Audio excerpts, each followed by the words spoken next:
before you do any movement or any sitting back, there is no adjustment in your posture other than sitting back, not sitting down. Okay, so watch what I'm doing. I'm going to do it this way as a profile. So I'm in my Tai Chi posture. My back and stomach do not move. All I'm doing is shifting my weight to the back, to my back foot, not my back. Okay? So can we just try that and we'll move on? Give me your Tai Chi posture. Now, give me white crane spreads its wings. All right, Tai Chi posture.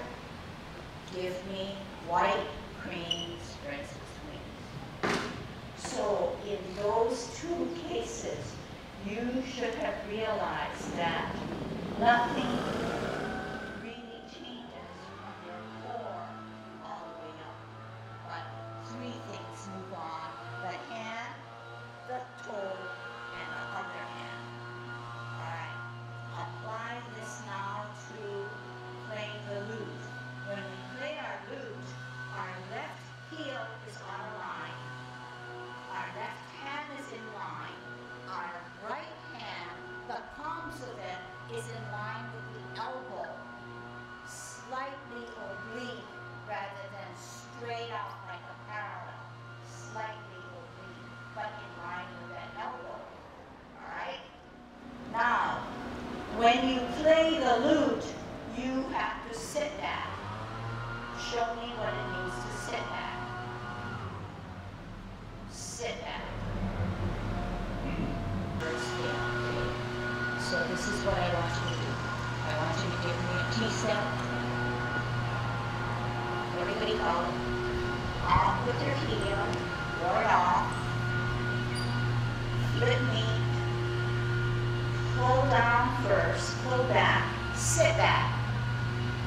Where are my hands and where's my upper torso? They're helping my sit back. Then I go all the way back. Then I turn, then I apply pressure. All right, one more time. Hold your ball on the T-step. Up with your heel. Gradually ward off. Flip a knee. Pull down. Pull back. When we say look back, you can only look back when you sit back. Do you feel tension on your right? When you do, that means you sat back long enough. Then you turn, apply pressure. All right. Separate. Now, here's another sit back. Sit back. Do you see how your whole body is forcing you to sit back? If we left our hands in the front and sat back, that's not good enough. We have to help our sitting back with the whole body coming back. Then the opposite occurs, push up and forward. Okay, let's try grasping of the bird's tail all the way till here, both sides. When you do it, okay, push back this way so I don't miss these people. When we do it, can you emphasize sitting back? And you know that one of the ways to realize that you sat back enough is that there's a little tension. You can't hold it that much longer because you're sitting at a little bit more extreme. Okay? But don't get me wrong. Don't get out of your Tai Chi posture to show me that you know what it means to sit back. Don't overcompensate. Okay? Here we go. Hold your ball on the T-step. Warding off, okay? Off with your heel. Grasping of the bird's tail. Ward off. Flip and meet. Roll down. Pull back. Sit back. Look back. Turn first. Where first apply pressure to push. Separate. Sitting back. Then pushing up and forward. Drop your left hand, turn your left foot.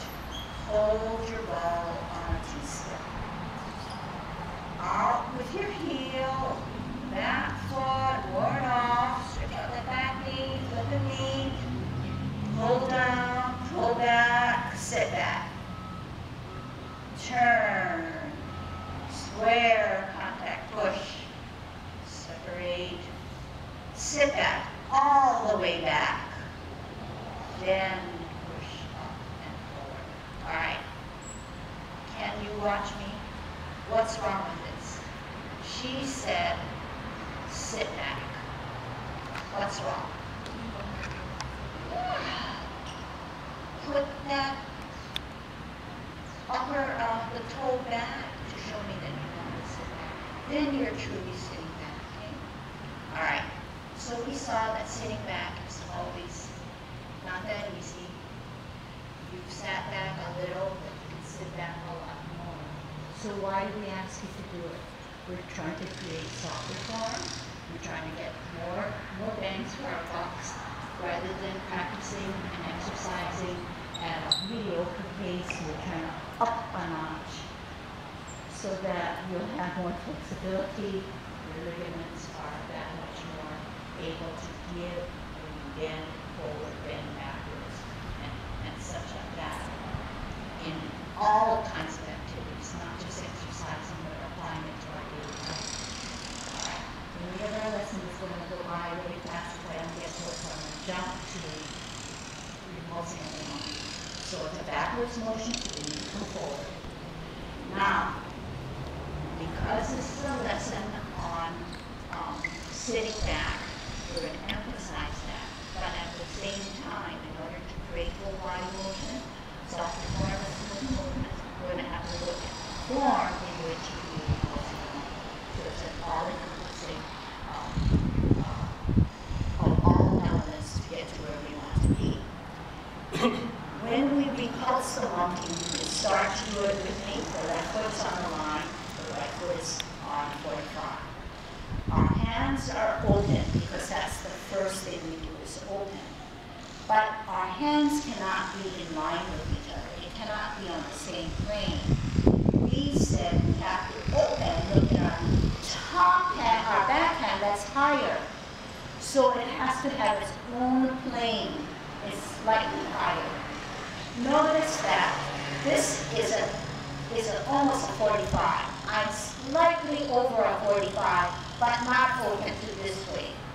So in other words, my glance is only beyond my shoulder, a little bit more than a 45 or 90 degrees, okay?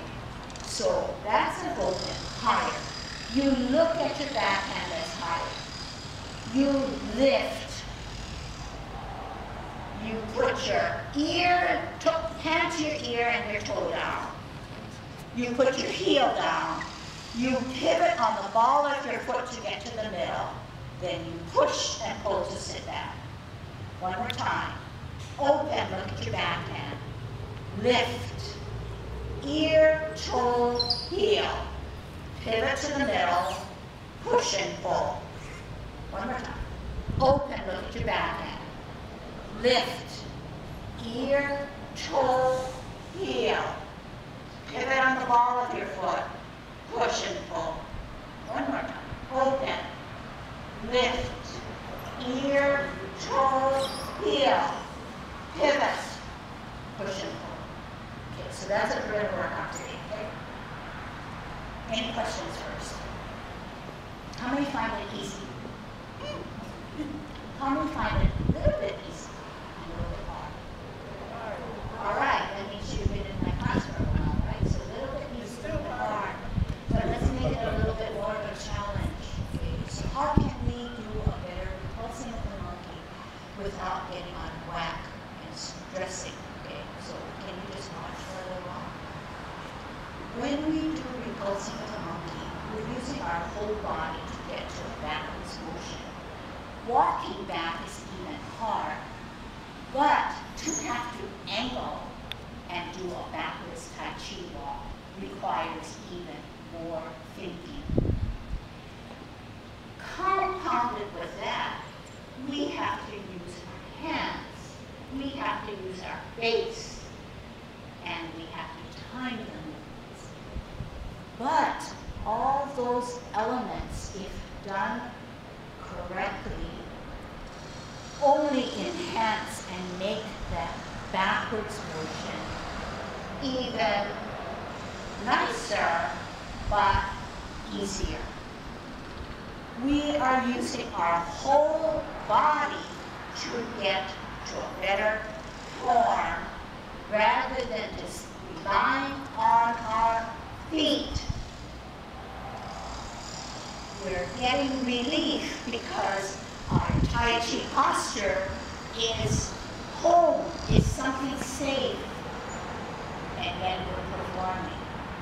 All right, so how do we get there? First of all, the hand that's in the front has to be in the middle. Okay? And it has to be flexed. It can never be up, reach back down. This is too much tension.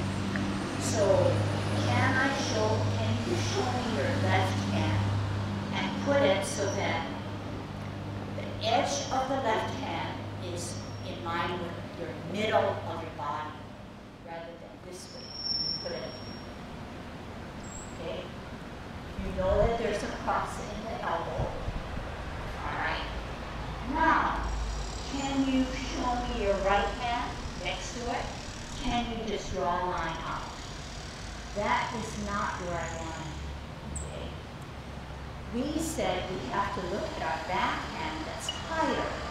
So we're going to draw that line but elevate it higher just as our body is turning slowly in time with the motion of our hand. It's not saying, she said look at our backhand that's higher. It's in sync. So she said look at your backhand as you move that hand that's higher. Now, once we move away from that position, things are going to occur a little bit faster. So we're going to have to take precautions and we have to be safe. And Tai Chi is safe if understood correctly. When you look at your backhand that's higher, you're shifting your weight. And do you see that my front foot now is going back? It's on its heel because I am now getting ready to shift my weight to come back, right? So it's not just here planted like how we started. It's now gradually shifting the weight because you're pulling it back.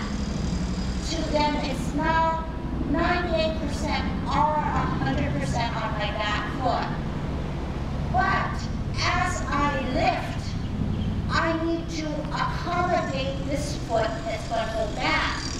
When I accommodate, I have to bring this backhand to my ear to make myself small to compensate for the balancing that I'm going to do with my back foot, my left foot. All right? Now, we're going to practice this, but hang on and follow me closely. When we put our foot back, we have to lift. Just like maiden, we're going to have to extend the knee. Extend means it cannot go back like this. The knee is not extended. Do you understand? Thank you. So when you extend the knee, it has to come back, okay, on its toe, but away from the front foot. So that once it's on its toe and you put your heel down, it still is away. So if you put your toe on a line, you lift it and you come back, it has to come a little bit to the left of the line. You don't want it, you want it to go directly back, but you want to be able to compensate for that pivot. So can you put your toe on a line? Can you drag it all the way back? And tell yourself, that's not what I want. All right? You put your toe on a line. You bring it back by extending the knee, but come out and say, that's what she wants.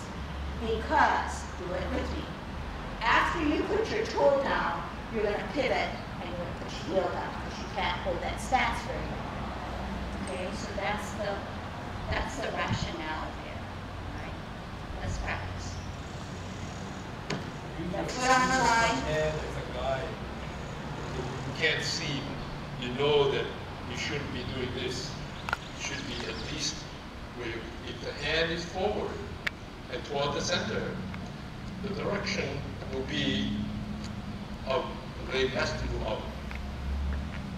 And then you come back. Let's practice that and then maybe that will become more apparent. Okay? Left foot on the line, right foot 45. Let's just start from here. Look at your, okay, actually, look at your backhand that's higher. So I'm forcing your body to be used by you actually starting in the middle, gradually watching that. All right, set up your left hand. Look at your backhand that's higher. Lift, ear, toe, heel, pivot on the ball of your foot to meet in the middle, push and pull. Open, look at your backhand that's higher, shift your weight, lift, ear, toe, heel, pivot on the middle, push and pull. Open, lift, ear, toe, heel, pivot to the middle, push and pull. One more. Open, lift, ear, toe, heel, pivot on the ball of your foot, push and pull. Now, you check your footwork. Is your left foot still on the line or near the line? Is your right foot 45 degrees? Is your left hand still in the middle? Okay, so come forward. So what I just asked you to check on yourself is a way of asking yourself, did I do it the best way I know how? Now, it's easy for me to say, yeah, they know how to do repulsing of the monkey and let it go. But I do see this, and you'll tell me right away what's wrong. They'll do this, okay? This is just one example, okay? They'll do this. What's happened? I'm in the same plane, I'm in the same line. I'm going to have problems with my hips when I stretch back, because this is a misalignment. So when you practice, you put your left foot on the line. You bring it up, extend the knee. I wish I could hold that, but I have to come back. I have to come up, out, and down. If you remember that you have to extend your knee, you won't be partly wrong, partly right. When you extend the knee, it's going to automatically want to stretch out and find the nearest place to put your toe. Then pivot. Heels out. So it's kind of, how should I say